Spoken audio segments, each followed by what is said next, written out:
Now that Donald Trump's inauguration is only one day away, there are some issues regarding unfilled positions within his administration. And the issue is that these positions have to do with our national security. Now, there were a number of reports that were basically reported by the New York Times and Politico, indicating that these unfilled positions are leaving individuals both in the Obama administration and the incoming Trump administration in a bit of a panic. Now, according to the New York Times, Mr. Trump's transition staff has barely engaged with the National Security Council below the most senior levels. His designated national security advisor, Lieutenant General Michael Flynn, has met 4 times with his Obama counterpart, Susan Rice, most recently on Tuesday afternoon. In Mr. Trump's case, the first contact with the National Security Council did not come until November 22nd, 2 weeks after Election Day. That delay was caused by the purge of the original transition team led by Governor Chris Christie of New Jersey. So essentially what's happening right now is every time there seems to be a little bit of progress in filling these seats, all of a sudden there's some sort of scandal or controversy. Monica Crowley is an example of that. What happened with Chris Christie was another example of that. And so the seamless transition between administrations, which is what usually happens, is not likely to happen in this case. Now, the Obama administration began meeting with the team after Thanksgiving, but its lack of clearances meant that Mr. Trump's emissaries could not read the materials that the Obama people had prepared for them. The National Security Council began creating unclassified versions of the papers. Now understand, they don't go through the necessary clearances, or they don't have time to go through the necessary clearances. How are you going to give them information that's classified? You can't. So again, the Obama administration had to spend all this time declassifying the info so these individuals could read them. Sources close to the transition described Trump's national security staffing as a black box, leaving everyone from the Obama administration officials to Trump job seekers and foreign diplomats guessing at who will land crucial positions, shaping policy and managing crises. This leaves a cadre of senior directors who run departments that develop policy on Asia, Western Europe, Russia, non-proliferation, and other areas. So this is going to be problematic. Again, it's not going to be a seamless transition. And for a party that claims that they're extremely tough on national security, you have to consider the fact that right now there aren't individuals necessary in the National Security Council or even the State Department below the highest level. Cenk, jump in. Can I jump in now? Jump in. Okay. She warned me that she had to get through the whole story because there's a lot of details. Yes. So I'm chomping at the bit. Okay. No, I actually have something very simple to say. He's a clown. I told you. He's incompetent. I told you. So he doesn't care about the job. I told you.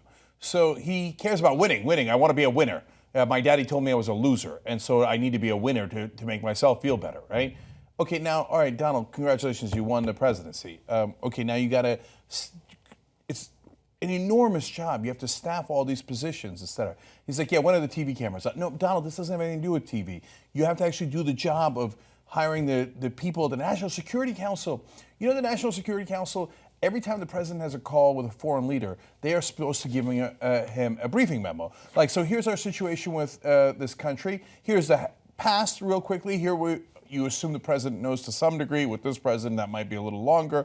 But he has ADD, doesn't like to read, right? And then here's our current situation. Like, do you guys know what our current situation is with Botswana? I don't know, right? Right. I know the news really, really well, but I don't know where we stand with the foreign leader of Botswana. So if I was president, I'd want to know that. I'd want to staff up to make sure somebody could hand me the damn memo before I get the guy on the phone, because it might relate to our relations with South Africa, which is their neighbor, or maybe, who knows, Somalia, where we have significant interests, right? Yes, yes.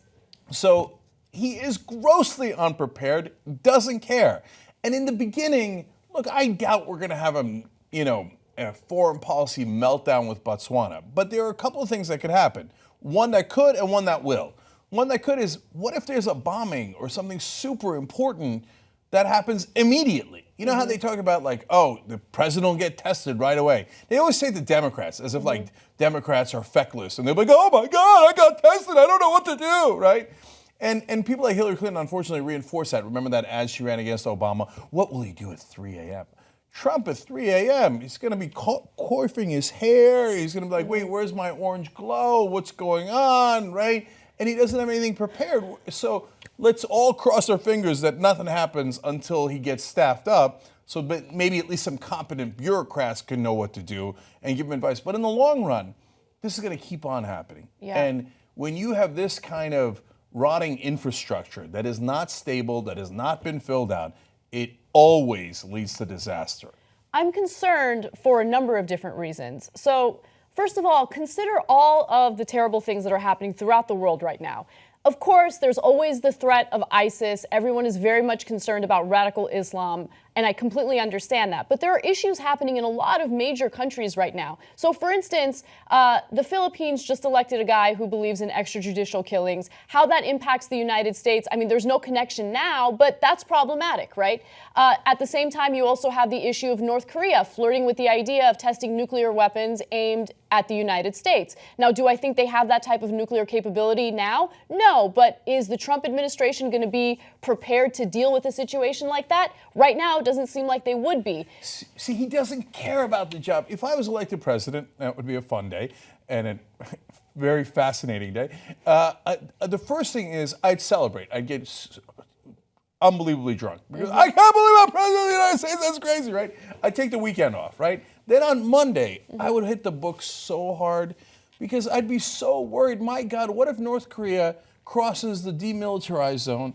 And then we've got a massive problem. Yes. I need to know the capabilities of the North Korean military. I know what they say, I know what I've heard in the news, but I need to know what's real to the best of our abilities so that we know how to respond. That responsibility is so enormous. So there are two components of that, though, Cenk. Component number one is intel. Component number two is policy ideas. And unfortunately, at the moment, he doesn't trust or believe in our intelligence, right? He believes that it's too political, and so he wants to shuffle people around, maybe completely restructure our intelligence agencies. And then part two, regarding policy, he literally doesn't even have the staffing in place at the moment in order to deal with that situation. So yeah, North Korea is a problem, but if you want to focus on something that would be, or that would have, I guess, closer ramifications to us, just focused on geography, right now there are massive protests happening in Mexico. There's a lot of anger among the citizens of Mexico because of government corruption, because of what's happening with the cartels, because of rampant inflation and stagnant wages. So what is that going to lead to here in the United States? There are neighbors. These are all issues that you need experts and advisors to help you on.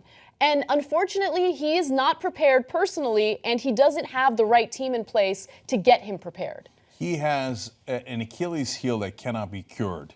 He lacks intellectual curiosity. And in fact, when somebody who was interviewing for 5 hours, who wound up writing a book about it, asked him, hey, how come you never do any self-reflection? He said, I'm afraid of what I might find out.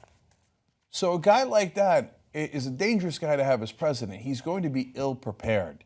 And already we see it. And by the way, why is he so ill-prepared? Just to go back finally to what Anna started with, Chris Christie, he's a good soldier, I've got to give it to him. Oh, there's palace intrigue. And my son-in-law doesn't like him because he prosecuted his dad. Okay, Chris, you're gone. All right. Then I'm going to bring in Matthew Friedman. Oh, you got foreign lobbying ties. Oh, okay. Well, I kind of like that, but I guess I'm not allowed. Okay, you're gone. And then another guy, and then another guy. And because they care more about politics, and they care about who was loyal, and they care about who's the guy that they got to make sure that they pay back the favor for and stuff like that. Okay, look, that's supposed to be for Ambassador to Bahamas. It's not supposed to be for the National Security Council. The people that he has named, high-level positions, members of his cabinet, are individuals who are insanely unqualified. I mean, Rex Tillerson as Secretary of State is a perfect example of that. He has no experience in the field that he has just been nominated for. And then you have a bunch of empty seats, a bunch of empty positions. So It is problematic. We'll see how it goes. There are supporters of Trump who claim that, oh, he's already made decisions. He just hasn't announced them yet. But that's the strategy that Trump claims to have for everything when it comes to his foreign policy. Foreign policy is so great, it'll make your head spin. No, but that's not good enough. Unfortunately, in this country, it's good enough to get you elected. But in the real world, it's not good enough. I can't wait for Monday because remember he said on day one he would announce his strategy for defeating ISIS, right, which he was keeping in his back pocket during the election. I can't wait for the supplies. Here it is. Yeah. Could you imagine? He kills ISIS on day one. You don't want to sign up for membership? Wrong. You're going to love membership. tytnetwork.com/join.